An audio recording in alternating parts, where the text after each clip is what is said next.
Hey, it's your buddy Smokey. This last little bit of things about taking what you do, what you already know, and putting it in different places or framing it in different ways, and slowly but surely letting theoretical ideas creep in to inform what you're doing, but not change necessarily what kind of player you are. Because I know for a lot of people, it's very important for them to maintain a voice.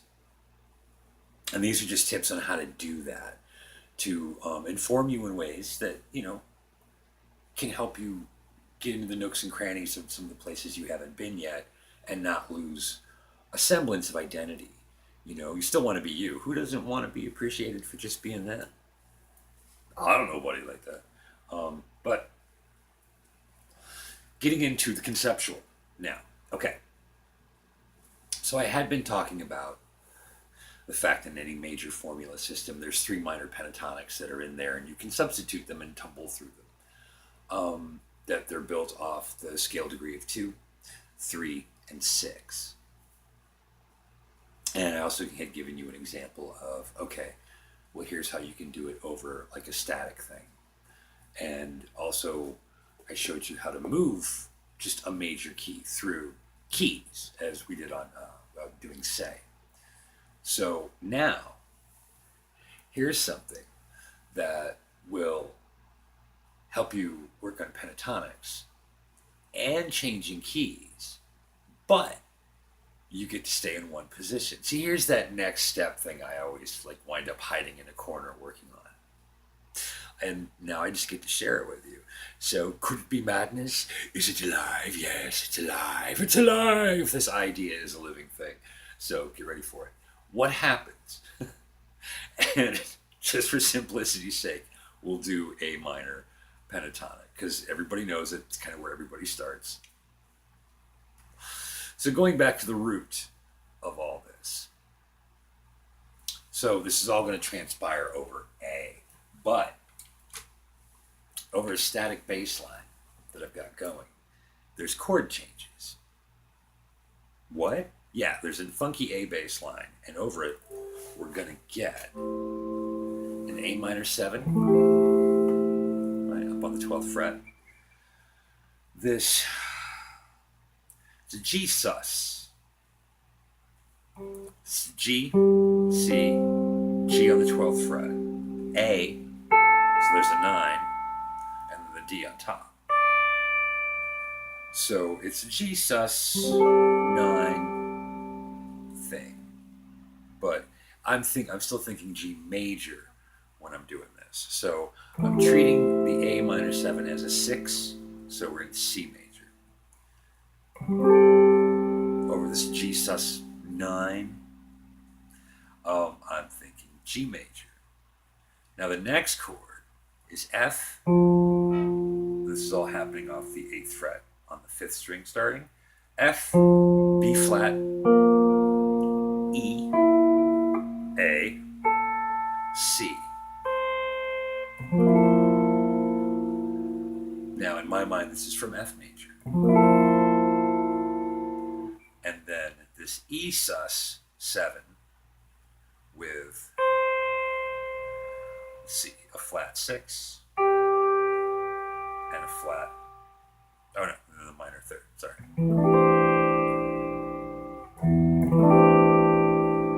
And I'm going to think of that as a harmonic minor. What? Smokey? What? I play pentatonics. What's a harmonic minor? I'm glad you asked. It's like A minor, but instead of G A, it's G sharp A. And why does that happen? Well, a long time ago, since the 6 of a major formula is also the same group of notes as the 1, right? So C major, its relative is A minor, same group of notes. Well, because of the rules of how the formula works, the 5 of the minor, which would be E minor, wasn't as strong as some composers would like it. So they took that E minor, made it an E7, because they liked the way it would go land back into the A minor. They felt it was stronger than the E minor. So they thought, well, when it's still minor, but when we get to that E, we'll make sure we get that G sharp from the E7 in there. And that's kind of how it started. But that last chord, so if you're a pentatonic player, you get your box. Take your pinky on the B string, move it up one fret. So, and instead of, it's one fret difference than the blue box. So,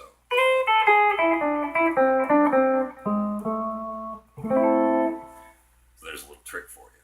So, A minor pentatonic will work for all of this because on the first chord it's a 6, on G major it's a 2, on the F major 7 sus 4 it's a 3, and on the E sus flat 6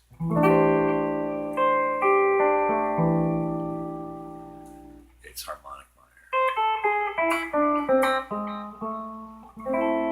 And then back to the top. So what you get to do in this little exercise is you get to be in the box. You don't move from the box, but then think about possibly while you're in the box as these chords go by, what major key those will be from, and incorporate that position of the major key into the box. So the differences for you, so you have them before we start, is you've got C major, add the B into the box instead of, and then on the B string, add the F. So,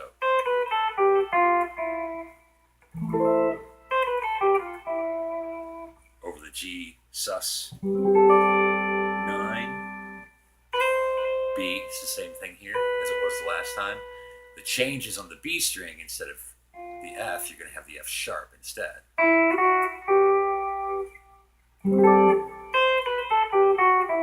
So the first one is,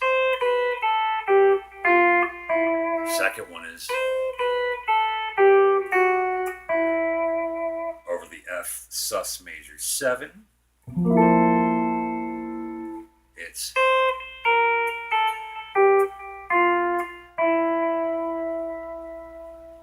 and the harmonic minor.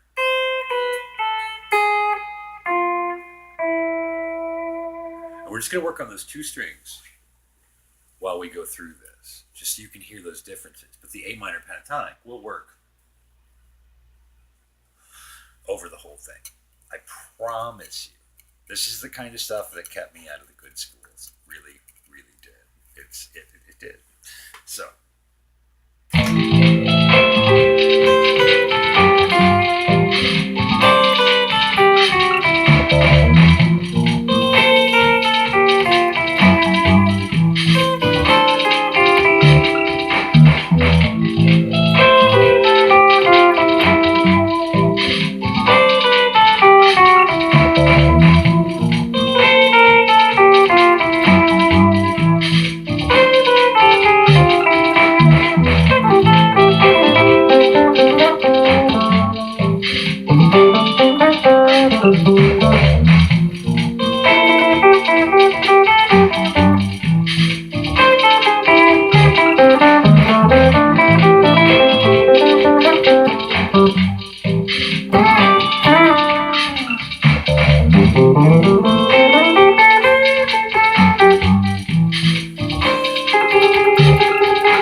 That's the idea. So, A minor, treating it as a 6. The G major sus with a 9. It's a 2. The F major 7 sus. It's a 3. Over the E7 sus flat 13 or flat 6. Harmonic.